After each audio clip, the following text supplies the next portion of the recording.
Hello, welcome to our channel sister story. তোমরা কেমন আছো? আমরা তো ভালোই আছি। এটা আমাদের বারোদি ট্যুরের পার্ট 3। বারদি লোকনাথ ব্রহ্মচারীর আশ্রমের প্রধান পুকুরের ঠিক মাঝখানে একটি সুন্দর শিব ঠাকুরের মূর্তি স্থাপন করা হয়েছে। শান্ত ও মনোরম এই পুকুরের জলের ওপর স্থাপিত শিব ঠাকুরের মূর্তিটি ভক্ত ও দর্শনার্থীদের বিশেষভাবে আকর্ষণ করে।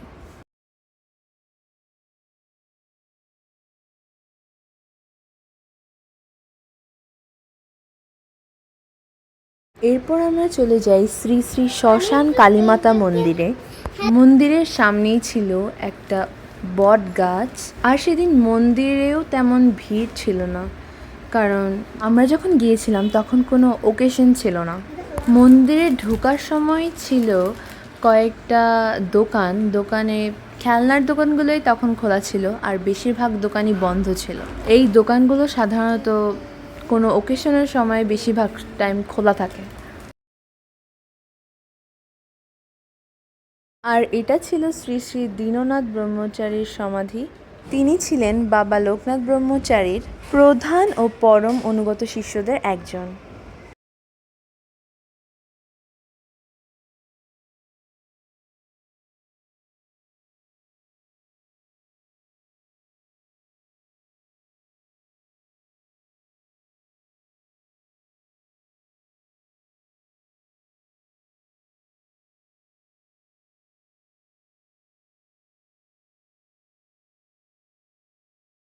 আর এটা ছিল শিব মন্দির।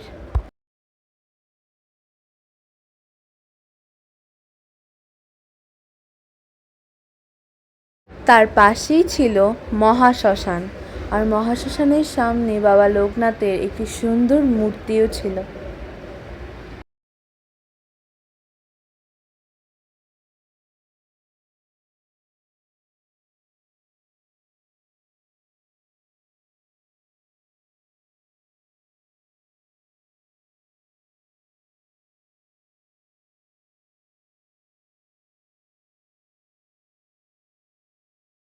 শ্মশান কালী মন্দিরে অনেক ঠান্ডা বাতাস ছিল। আমি আর জোজো সেখানে বসে বিশ্রাম নিই।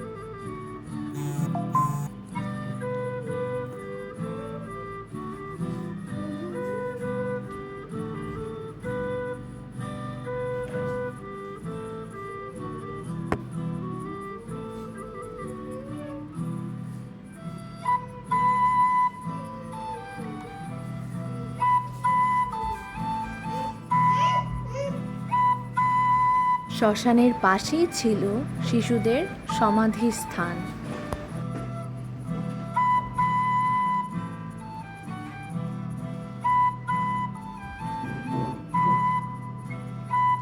আর শ্মশান ঘাটে ব্রহ্মপুত্র নদীর একটি শাখা ছিল।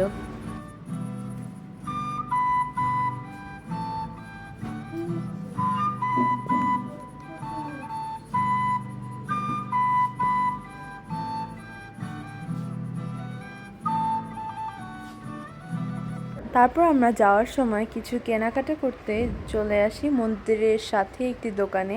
তো সেখান থেকে আমরা একটি শিবলিঙ্গ কিনেছিলাম।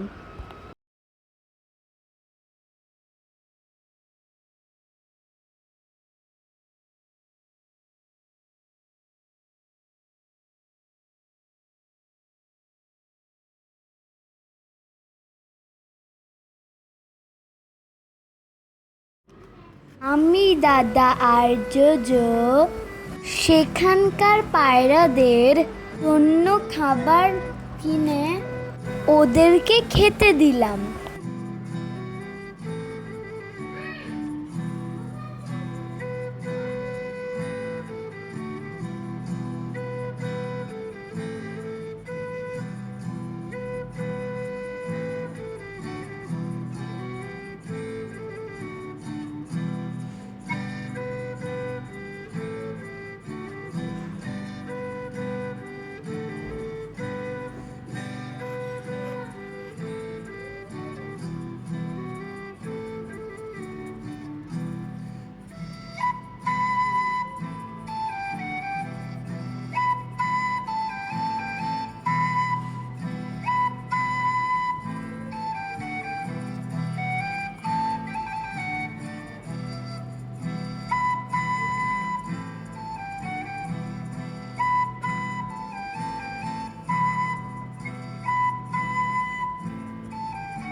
তো এভাবেই আমাদের 12 দিন ট্যুর শেষ হয় এবং বের হওয়ার সময় আমি সেখানে অনেকগুলো নিমকির দোকানও দেখি।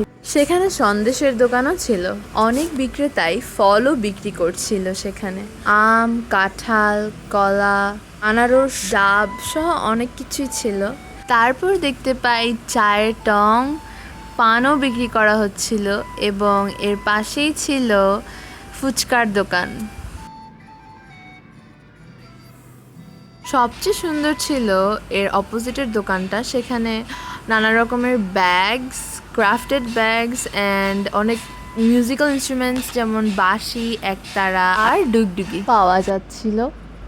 তোমাদের আজকের ব্লগ কেমন লাগলো কমেন্টে জানিও, আর সাবস্ক্রাইব করতে ভুলবেন না কিন্তু। Bye bye.